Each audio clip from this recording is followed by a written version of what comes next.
নমস্কাৰ পিআই নিউজৰ সমগ্ৰ দৰ্শকক স্বাগতম জনাই ষ্টুডিঅ'ত মই ৰিজু।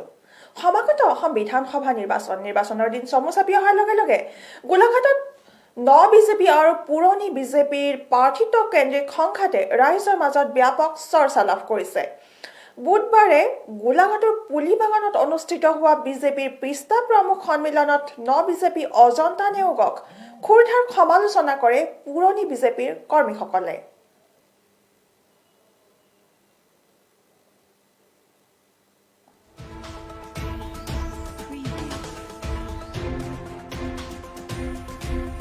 জনাইছে এই মুহূৰ্তৰ ডাঙৰ খবৰ। গোলাঘাট জিলাত বিজেপি আৰু পুৰণি বিজেপি কৰ্মীৰ মাজত প্ৰাৰ্থিত্ব কেন্দ্ৰিক সংঘাতে ব্যাপক চৰ্চাৰ বিষয় হৈ পৰিছে। এফালে বিজেপি পুৰণি নেতাকৰ্মী, আনফালে বিজেপি অজন্তা নেওগ। সমাগত অসম বিধানসভা নিৰ্বাচন, অজন্তা নেওগৰ বিজেপি গমনে অজন্তা নেওগক গঢ়িলে নে তৰিলে ক্ৰমাৎ আকৰ্ষণীয় ৰূপ লৈছে গোলাঘাট সমষ্টিৰ নিৰ্বাচনী বতাহ। এইবাৰ বাহ্যিক নহয় আভ্যন্তৰীণ কণ্ডলে লগ নেৰা হৈছে গোলাঘাট সমষ্টিৰ বিজেপি দলত। বিজেপি অজন্তা নেওগৰ আগমনে গোলাঘাটত গৰম কৰি তুলিছে নিৰ্বাচনী বতাহ। বুধবাৰে পুলিবাগানত অনুষ্ঠিত হোৱা বিজেপিৰ পৃষ্ঠা প্ৰমুখ সভাত অজন্তা নেওগক ক্ষুৰধাৰ সমালোচনা কৰে পুৰণি বিজেপিৰ নেতাকৰ্মীসকলে। গোলাঘাট বিজেপিৰ সহস্ৰাধিক জ্যেষ্ঠ নেতাকৰ্মীৰ উপস্থিতিত অনুষ্ঠিত হোৱা সভাখনত কোনোৱে যদি অজন্তা নেওগক মাহিমাক আখ্যা দিলে, আন কোনোৱে আকৌ অজন্তা নেওগক সানি থোৱা ভাত খাবলৈ অহা কুকুৰ মেকুৰীৰ লগত ৰিজাইছে একাংশ বিজেপি কৰ্মীয়ে।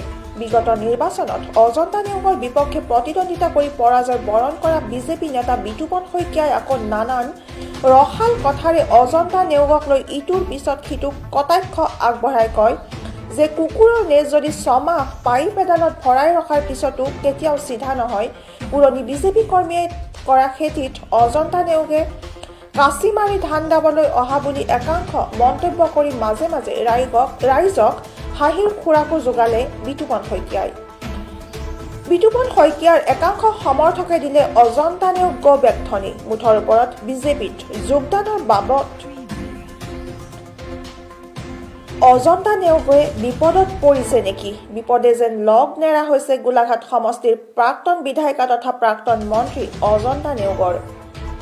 নিজ দলৰ কৰ্মীয়ে সমৰ্থন নকৰা অজন্তা নেওগে আগন্তুক নিৰ্বাচনত টিকট পোৱাটো সম্ভৱনে? কংগ্ৰেছ ত্যাগ কৰি বিজেপিত যোগদানৰ সিদ্ধান্ত লৈ লাভৱান হ'বনে অজন্তা নেওগ? সেয়া সময়তহে লক্ষণীয় হ'ব।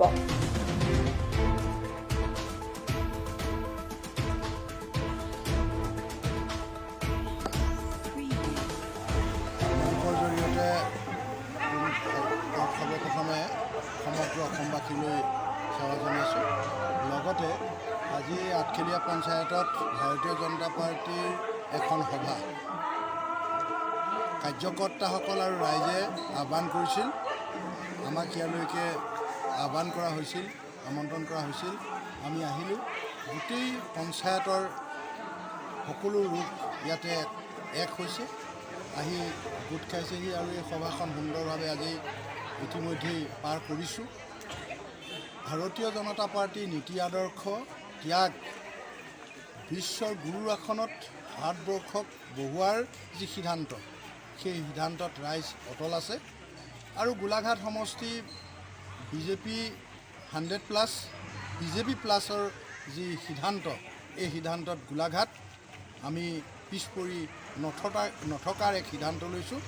আৰু লগতে এইখিনিও কৰা হৈছে যে গোলাঘাটত বৰ্তমান যি সমস্যাৰ সন্মুখীন আমি হৈছোঁ, ৰাইজ সন্মুখীন হৈছে, এই সম্পৰ্কেও ৰাইজে আলোচনা কৰিছে, যাতে আমি ৰাইজে মনৰ কথাখিনি ক'ব পৰা, ৰাইজৰ অনুভৱৰ এজন নেতৃত্বই যাতে দিশপুৰলৈ যাব পাৰে, এই কথাখিনি ৰাইজে মুকলিভাৱে আজি আলোচনা কৰিছে। সেইখিনি ৰাইজৰ কথা আছিল। আৰু আমি আহি মঞ্চৰ পৰা ভাৰতীয় জনতা পাৰ্টীৰ যিখিনি কথা, সেই কথাখিনি আমি কৈছোঁ।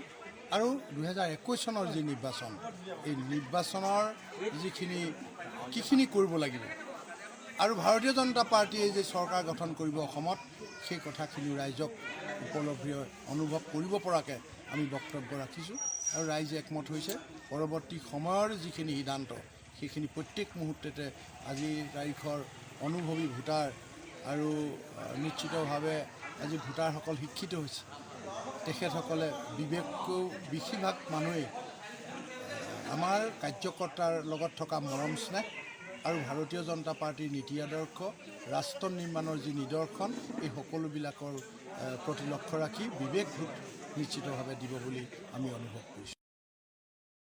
আপোনালোকৰ নিউজৰ জৰিয়তে জনাব খোজোঁ যে আমাৰ আঠখেলীয়া গাঁও পঞ্চায়তৰ ভাৰতীয় জনতা পাৰ্টি সকলোৱে লগ লাগি আমি অজন্তা নেওগক আমাৰ গোলাঘাট সমষ্টিত আমি টিকেট প্ৰাৰ্থিত্ব দিবলৈ কেতিয়াও নকওঁ আৰু তেখেতক যদি ইয়াত প্ৰাৰ্থিত্ব দিবলৈ হয় তেওঁৰ অৱস্থা এনেকুৱা হ'ব আমি বাঢ়ি লোৱা ভাতখিনি খাবলৈ লওঁতে যদি কুকুৰ মেকুৰীয়ে আহি তাত খাবলৈ বিচাৰে সেই তেনেকুৱা কুকুৰ মেকুৰীটো যি অৱস্থা হ'ব অজন্তা নেওগৰ তেনেকুৱা অৱস্থা হ'ব বুলি আমি সমূহ ভাৰতীয় জনতা পাৰ্টি সদস্যসকলে ধিক্কাৰ দিছোঁ। অজন্তা নেওগ আপোনালোকৰ নিউজৰ জৰিয়তে জনাব খোজোঁ